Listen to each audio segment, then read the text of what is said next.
할렐루야. 네, 오늘도 주님 앞에 나오신 여러분들 사랑합니다. 오늘도 우리가 우리의 입술을 통해서 하나님을 찬양하고 높이겠습니다.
우리 함께 사도신경으로 신앙 고백하겠습니다. 나는 전능하신 아버지 하나님 천지의 창조주를 믿습니다. 나는 그의 유일하신 아들 우리 주 예수 그리스도를 믿습니다. 그는 성령으로 잉태되어 동정녀 마리아에게서 나시고 본디오 빌라도에게 고난을 받아 십자가에 못 박혀 죽으시고 장사된 지 사흘 만에 죽은 자 가운데서 다시 살아나셨으며 하늘에 오르시어 전능하신 아버지 하나님 우편에 앉아 계시다가 거기로부터 살아있는 자와 죽은 자를 심판하러 오십니다. 나는 성령을 믿으며 거룩한 공교회와 성도의 교제와 죄를 용서받는 것과 몸의 부활과 영생을 믿습니다. 아멘.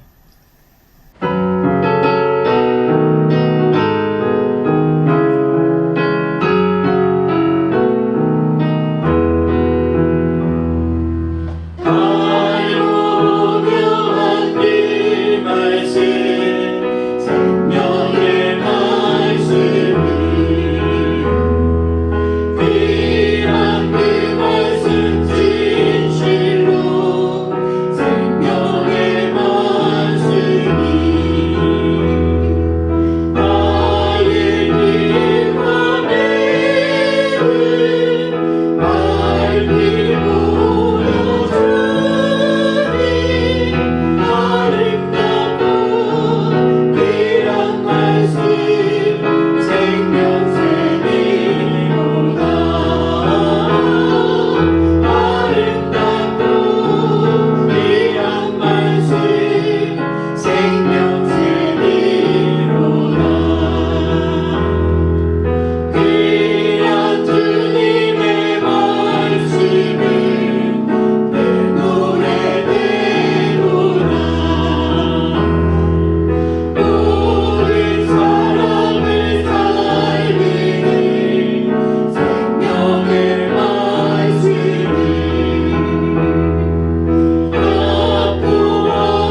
오늘 우리에게 주시는 하나님의 말씀은 구약에 있는 사무엘상 26장 1절에서 12절입니다.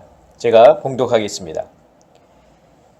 10사람이 기브아에 와서 사울에게 말하여 이르되 다윗이 광야 앞 하길라산에 숨지 아니하였나이까 하매 사울이 일어나 10광야에서 다윗을 찾으려고 이스라엘에서 택한 사람 3,000명과 함께 10광야로 내려가서 사울이 광야 앞 하길라 산길가에 진친지라. 다윗이 광야에 있더니 사울이 자기를 따라 광야로 들어옴을 알고 이에 다윗이 정탐꾼을 보내어 사울이 과연 이른 줄 알고 다윗이 일어나 사울이 진친 곳에 이르러 사울과 넬의 아들 군사령관 아브넬이 머무는 곳을 본즉 사울이 진영 가운데에 누웠고 백성은 그를 둘러 진쳤더라. 이에 다윗이 햇사람 아히멜렉과 수르야의 아들 요압의 아우 아비새에게 물어 이르되 누가 나와 더불어 진영에 내려가서 사울에게 이르겠느냐 하니 아비새가 이르되 내가 함께 가겠나이다.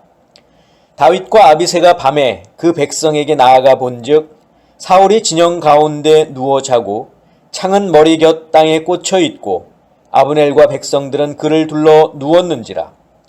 아비새가 다윗에게 이르되 하나님이 오늘 당신의 원수를 당신의 손에 넘기셨나이다. 그러므로 청하오니 내가 창으로 그를 찔러서 단번에 땅에 꽂게 하소서. 내가 그를 2번 찌를 것이 없으리이다 하니 다윗이 아비새에게 이르되 죽이지 말라. 누구든지 손을 들어 여호와의 기름 부음 받은 자를 치면 죄가 없겠느냐 하고 다윗이 또 이르되 여호와께서 살아계심을 두고 맹세하노니 여호와께서 그를 치시리니 혹은 죽을 날이 이르거나 또는 전장에 나가서 망하리라. 내가 손을 들어 여호와의 기름 부음 받은 자를 치는 것을 여호와께서 금하시나니 너는 그의 머리 곁에 있는 창과 물병만 가지고 가자 하고 다윗이 사울의 머리 곁에서 창과 물병을 가지고 떠나가되 아무도 보거나 눈치채지 못하고 깨어있는 사람도 없었으니 이는 여호와께서 그들을 깊이 잠들게 하셨으므로 그들이 다 잠들어 있었기 때문이었더라. 아멘. 기도하겠습니다. 사랑의 아버지 하나님 감사합니다. 오늘도 저희들을 부르시고 또 주님 앞에 서게 하시니 감사합니다. 이 시간 저희에게 주시는 말씀 저희들이 듣기 원하며 깨닫기 원하고 실천하기 원합니다. 성령님을 통하여 놀라운 은혜를 받게 하시고 또 말씀에 따라 순종하는 삶을 누리는 저희들 되게 하여 주시옵소서. 예수 그리스도의 이름으로 기도하옵나이다. 아멘. 사랑하는 성도 여러분, 지난 한 주간도 주님의 말씀에 의지하고 또 순종하는 삶을 사셨습니까? 우리가 하나님의 백성임을 잊지 마시고 또 우리에게 주시는 그 하나님의 말씀을 항상 따르고 또 듣고 순종하는 저와 여러분들이 되시기를 주님의 이름으로 부탁을 드립니다. 자, 우리가 지난주에 3명의 인물을 통해서 그리스도인이 가져야 할 성품에 대해서 말씀을 들었습니다. 자, 나발을 통해서는 남에게 베풀 수 있는 미덕을, 그리고 다윗을 통해서는 감정의 자제를, 또 아비가일을 통해서는 지혜를 소유해야 한다라는 내용으로 제가 말씀을 드렸습니다. 자, 오늘 본문도 보면 사울과 다윗의 또 쫓고 쫓기는 이야기가 계속되고 있습니다. 자, 일전에 다윗이 그일라 사람들을 블레셋의 손에서 지켜준 일이 있었는데, 그때 사울이 그일라에 있는 다윗을 잡으러 온다고 하는 소식을 이 다윗이 듣고 그곳에서 나와서 십광야 수풀에 숨어 있었습니다. 자, 그러자 십사람들이 기브아에 있는 사울을 찾아가죠. 그리고 다윗이 광야 남쪽 하길라 산 숲을 요새에 숨어 있다는 것을 사울에게 고합니다. 자, 사울이 부하들을 이끌고 다윗이 있는 이 마온 광야로 왔고, 다윗을 거의 잡을 뻔했지만 블레셋이 쳐들어오는 바람에 어쩔 수 없이 다윗 잡는 것을 포기할 수밖에 없었습니다. 자, 그 후에 어떤 사람이 다시 다윗이 엔게디 광야에 숨어 있다고 하는 정보를 사울에게 알려줬습니다. 자, 사울은 다시 3,000명의 사람들을 이끌고 다윗을 잡으러 왔다가 급히 볼일을 보러 근처에 있는 굴에 들어갔는데, 바로 다윗과 그의 무리들이 숨어 있는 굴이었습니다. 자, 이때 다윗은 사울을 죽일 수 있는 기회가 있었음에도 불구하고 그를 죽이지 않고 그의 옷깃만 베었습니다. 자, 그때 다윗의 부하들이 내가 원수를 내 손에 넘기리니 내 생각에 좋은 대로 그에게 행하라 하신 하나님의 말씀이 지금 이 순간을 두고 하신 말씀인 것 같습니다 라고 말하죠. 자, 그러나 다윗은 부하들을 타이르면서 이렇게 이야기합니다.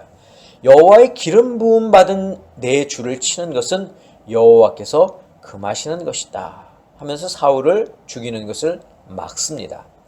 자, 그런데 오늘 본문을 보면 앞에서 일어났던 일들과 비슷한 일들이 일어나고 있습니다. 먼저 십사람들이 기브아에 와서 사울에게 다윗이 광야 앞 하길라 산에 숨어 있다고 알려줬습니다. 오늘 본문에 나오죠. 자, 그런데 예전에도 다윗이 십광야 수풀에 숨어 있을 때 십사람들이 사울을 찾아가서 알려주지 않았습니까? 그런데 똑같이 이번에도 이 십사람들이 사울을 찾아가 다윗의 숨어있는 그 장소를 알려줬다고 하는 겁니다. 자, 사울은 다윗을 찾기 위해 이스라엘에서 택한 사람 3,000명과 함께 십광야로 내려가서 그 하길라 산 길가에 진을 쳤습니다. 자, 다윗은 정탐꾼을 보내서 사울이 진친 곳의 정확한 그런 위치를 알아낸 다음에 스루야의 아들 요압의 아우인 아비새와 함께 진영으로 밤에 몰래 들어갑니다. 자, 다윗과 아비새가 진영 가운데 누워 자고 있는 사울에게 무사히 갈 수 있었던 이유는 하나님께서 그들을 모두 깊게 잠들게 하셨기 때문입니다. 자, 깊이 잠들어 있는 사울을 본 아비새가 다윗에게 이렇게 이야기합니다. 하나님이 오늘 당신의 원수를 당신의 손에 넘기셨나이다. 그러므로 청하오니 내가 창으로 그를 찔러서 단번에 땅에 꽂게 하소서. 내가 그를 2번 찌를 것이 없으리이다. 그러니까 한마디로 말해서 내가 사울을 죽일 테니까 허락해 달라는 겁니다. 자, 일전에 다윗의 무리들이 동굴 속에 들어온 사울을 보면서 했던 말과 거의 흡사하지 않습니까? 자, 그러자 다윗이 아비새에게 이렇게 이야기합니다. 죽이지 말라. 누구든지 손을 들어 여호와의 기름 부음을 받은 자를 치면 죄가 없겠느냐. 여호와께서 살아계심을 두고 맹세하노니 여호와께서 그를 치시리니 혹은 죽을 날이 이르거나 또는 전장에 나가서 망하리라. 내가 손을 들어 여호와의 기름 부음 받은 자를 치는 것을 여호와께서 금하시나니 너는 그의 머리 곁에 있는 창과 물병만 가지고 가자. 이렇게 이야기합니다. 그를 죽이는 대신에 그의 칼, 그의 창과 물병만 가지고 우리가 여기서 나가자. 이렇게 다윗이 이야기하죠. 자, 이번에도 역시 다윗은 사울을 죽일 수 있는 기회가 생겼지만 자신의 손으로 하나님의 기름 부음 받은 자를, 그 왕을 죽이는 것을 하나님이 금하셨기 때문에 죽이지 않고 사울의 머리맡에 있는 창과 물병만 가지고서 그 진영을 빠져나왔습니다. 자, 다윗이 사울을 죽일 수 있는 기회가 두 번 있었지 않습니까? 첫 번째는 엔게디 동굴 속에서고, 두 번째는 지금 십광야 하길라 산길가에 있는 사울의 진영에서입니다. 자, 이 두 장소에서 다윗은 사울을 죽일 수 있었지만 죽이지 않았습니다. 그런데 이 두 상황을 보면 비슷한 것 같지만 차이가 있습니다. 자, 먼저 엔게디 동굴에서는 사울이 우연히 다윗이 있는 동굴로 갔습니다. 우연이란 있을 수 없죠. 아마도 하나님께서 사울을 다윗이 있는 곳으로 보내신 것 같습니다. 자, 하나님은 사울을 비무장 상태로 다윗에게 보내셨습니다. 다윗이 사울에게 어떻게 하나 보시기 위해서입니다. 한마디로 다윗을 시험하신 것이죠. 자, 일반적인 사람 같으면 하늘이 준 기회다 싶어서 자신을 죽이려고 쫓아다니는 그 사울에게 복수를 했을지 모릅니다. 그러나 다윗은 그렇게 행동하지 않았습니다. 비록 자신이 사울로 인해서 괴롭고 두렵고 힘들지만 함부로 행동하지 않았다는 겁니다. 자, 그 후 다윗에게 사울을 죽일 수 있는 기회가 또 찾아왔습니다. 이번에는 사울이 다윗을 찾아온 것이 아니라 다윗이 직접 사울이 있는 곳으로 찾아갔습니다.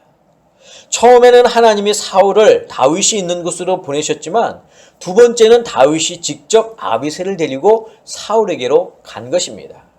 첫 번째는 하나님이 주신 기회고, 두 번째는 다윗이 손수 얻은 기회입니다. 자, 그렇지만 이번에도 다윗은 사울을 죽이지 않고 그의 창과 물병만 가지고 진영에서 나왔습니다. 자, 우리가 오늘 본문 1절에서 12절까지 봤는데 13절 이후의 내용을 보면 다윗은 사울이 머물고 있는 진영 건너편 산으로 올라가서 사울에게 외칩니다. 그리고 다시 한번 사울에게 말하기를 내가 당신을 죽일 의사가 없다라고 하는 것을 다윗이 사울에게 고하지 않습니까? 자, 우리는 오늘 본문을 통해서 다윗 앞에 무방비 상태로 두 번이나 있었던 이 사울의 상황을 보면서 이를 서로 다르게 해석하는 다윗과 또 그의 부하들의 생각에 대해서 좀 살펴보려고 합니다. 사자성어 중에 동상이몽이라고 하는 단어가 있습니다. 같은 침상에서 잠을 자도 꿈은 다른 꿈을 꾼다는 겁니다. 다시 말해서 같은 처지에 있는 사람이라 할지라도 속으로 생각하는 것이 다를 수 있다는 것이죠. 자, 다윗과 다윗을 따르는 무리들은 같은 배를 타고 있습니다. 그들은 사울에게 버림받았고 사울을 피해 도망다니는 사람들입니다. 그들은 사울의 왕국이 이제는 더 이상 가망이 없다고 생각하며 다윗 왕궁이 세워지기를 바라는 사람들입니다. 바로 동상이죠. 같은 침상에서 잠을 자는 겁니다. 자, 그러나 다윗과 다윗의 부하들은 서로 꿈이 달랐습니다. 다윗은 사울을 죽이지 말고 기다리자는 입장이었고, 다윗의 부하들은 사울을 죽이고 빨리 왕국을 건설하자는 입장이었습니다. 자, 사울을 죽일 수 있는 기회가 생기자 다윗의 부하들은 하나님이 주신 기회라 하였지만 다윗은 하나님의 기름 부음 받은 왕을 죽이는 것은 죄라고 하였습니다. 자, 분명 다윗과 다윗의 부하들은 같은 상황을 마주하고 있습니다. 둘 다 하나님을 언급하고 있습니다. 그러나 그 상황을 달리 해석하고 있습니다. 이 둘이 같은 상황을 놓고 달리 해석하는 이유는 무엇 때문이냐? 그들의 신앙관 때문입니다. 자, 사람들은 어떤 신앙관을 가지고 있느냐에 따라 상황을 달리 해석합니다. 하나님을 사랑의 하나님, 용서의 하나님, 자비의 하나님으로 생각하는 사람은 다윗처럼 사울을 죽이지 않고 하나님의 뜻에 맡기려 할 것입니다. 그러나 하나님을 정의의 하나님, 심판의 하나님, 약한 자의 하나님으로 생각하는 사람은 다윗의 부하들처럼 사울을 죽이는 것이 하나님의 뜻이라고 생각할 것입니다. 자, 그렇다면 우리는 이런 상황 속에서 어떻게 하나님의 뜻을 찾을 수 있을까요? 내게 주어진 상황 속에서 무엇이 하나님의 뜻인지 어떻게 분별할 수 있을까요? 자, 우선 하나님의 뜻을 분별하기에 앞서 신앙관에 대해서 우리가 좀 생각해 볼 필요가 있습니다. 자, 사람마다 개인의 신앙관이 다 다릅니다. 앞에서도 언급한 것처럼 다윗과 그의 부하들이 신앙관이 서로 다르기 때문에 사울을 두고 서로의 입장이 달랐습니다. 신앙관이란 개인에 대한 개인적인 관념과 견해입니다. 신앙관의 차이가 작을 때는 별 문제가 없지만 그 차이가 크면 문제가 발생합니다.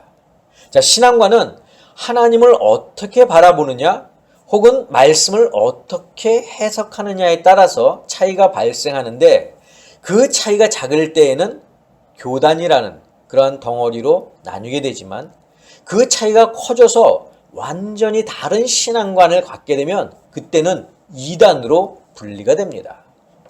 자, 그래서 신앙에 대한 개인적인 관념인 이 신앙관이 개인마다 큰 차이를 갖지 않도록 묶어주는 틀이 필요한데 그 틀의 역할을 하는 것이 바로 신조입니다. 다른 말로는 신경 혹은 교의라고도 말합니다. 그래서 우리가 예배 시간에 사도신경을 함께 고백하는 겁니다. 그리고 이 사도신경을 고백하는 사람들은 같은 신앙관을 가지고 있는 사람들입니다. 자, 이처럼 신앙관은 개인마다 조금씩 차이가 있고 그 차이가 너무 벌어지지 않도록 묶어주는 틀이 있기는 하지만 어찌되었든 신앙관으로는 하나님의 뜻을 정확히 분별할 수는 없습니다. 자, 그렇기 때문에 하나님의 뜻을 분별하기 위해서는 결국 하나님의 말씀, 즉 성경에 기인할 수밖에 없는 겁니다. 왜냐하면 하나님의 말씀은 항상 옳고 변치 않는 진리이기 때문에 그렇습니다. 자, 그렇다면 다시 다윗과 다윗의 부하들의 신앙관으로 돌아가 보겠습니다. 사랑의, 용서의, 자비의 하나님에 대한 신앙관을 가지고 있는 다윗은 사울을 죽이지 말아야 한다고 했습니다. 자, 그러나 정의의, 심판의, 또 약자의 하나님에 대한 그런 신앙관을 가지고 있는 다윗의 부하들은 사울을 죽이자고 했습니다. 자, 여기서 볼 때 다윗이나 그의 추종자들이나 하나님에 대한 믿음에는 큰 차이가 없지만 신앙관의 차이 때문에 하나님의 뜻을 달리 해석하고 있습니다. 자, 그러면 우리는 이 상황에서 어떻게 하나님의 말씀을 가지고 하나님의 뜻을 분별할 수 있을까요? 자, 먼저 신명기 32장 35절을 제가 표준 세번역으로 읽어드리겠습니다. 원수 갚는 것은 내가 하는 일이니 내가 갚는다. 원수들이 넘어질 때가 곧 온다. 재난의 날이 가깝고 멸망의 때가 그들에게 곧 덮친다. 자, 그래서 사도 바울은 이 말씀에 따라 로마서 12장 19절에서 이렇게 말씀하고 있습니다. 내 사랑하는 자들아, 너희가 친히 원수를 갚지 말고 하나님의 진노하심에 맡기라. 기록되었으되 원수 갚는 것이 내게 있으니 내가 갚으리라고 주께서 말씀하시니라. 자, 다윗에게나 그를 따르는 무리에게 사울은 분명히 원수와도 같은 사람입니다. 자, 그러나 하나님은 너희가 친히 원수를 갚지 말라 하십니다. 그것은 하나님께서 하실 일이라는 것입니다. 자, 더불어서 하나님은 레위기 19장 18절에서 이렇게 말씀하셨습니다. 원수를 갚지 말며 동포를 원망하지 말며 네 이웃 사랑하기를 내 자신과 같이 사랑하라. 나는 여호와이니라. 자, 그래서 예수님은 이 말씀에 따라서 마태복음 5장 44절에 이렇게 말씀하셨습니다.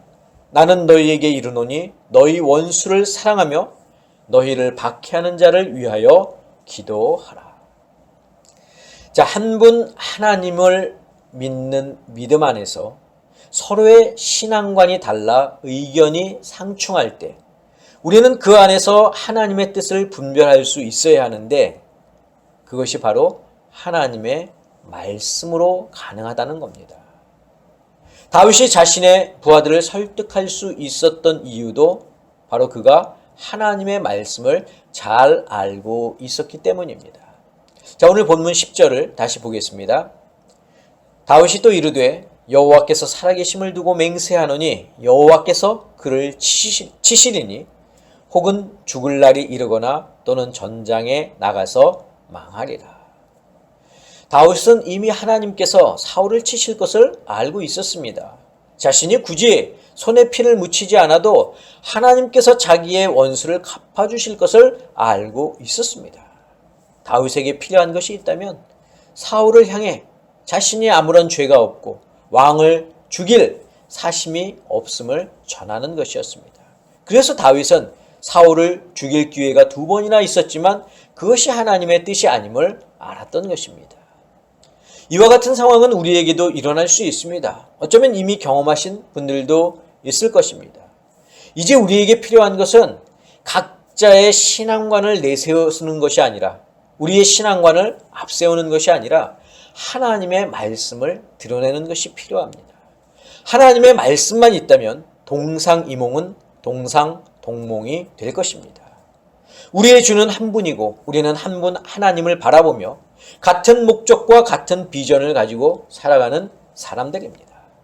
사랑하는 성도 여러분, 내가 생각하는 하나님은 다른 사람이 생각하는 하나님과 다를 수 있습니다. 그것은 하나님이 다르기 때문에 다른 것이 아니라 하나님을 바라보는 우리의 시각이 다르기 때문입니다. 즉 우리의 신앙관이 다르기 때문입니다. 그렇기 때문에 나의 신앙관으로 하나님을 정의하는 것은 무리가 있습니다. 그 크신 하나님을 다 표현할 수 없습니다. 그렇기 때문에 우리는 하나님의 말씀으로 하나님을 바라봐야 합니다. 하나님의 말씀 안에서 하나님을 바라봐야 합니다. 저는 우리 아름다운 교회 성도 여러분들이 하나님의 말씀 안에서 같은 비전을 가지고 같은 목표를 향해서 함께 나아갈 수 있기를 주님의 이름으로 간절히 축원합니다. 기도하겠습니다. 사랑의 아버지 하나님, 우리가 어떻게 하나님을 정의할 수 있으며 하나님의 그 크심을 우리가 설명할 수 있겠습니까? 그저 우리에게 주신 하나님의 말씀, 그 말씀 안에서 하나님을 바라보며 하나님을 따르는 저희들이 되게 하여 주시옵소서. 이제는 우리 주 예수 그리스도의 은혜와 하나님의 그 크신 사랑하심과 성령님의 역사하심이 오늘 우리에게 주신 말씀에 따라 살기로 다짐하는 사랑하는 당신의 성도들 머리 위에, 저희들의 가정 위에, 건강 위에, 자녀들 위에, 직장과 사업과 일터 위에 지금부터 영원까지 함께하옵시기를 간절히 축원하옵나이다. 아멘.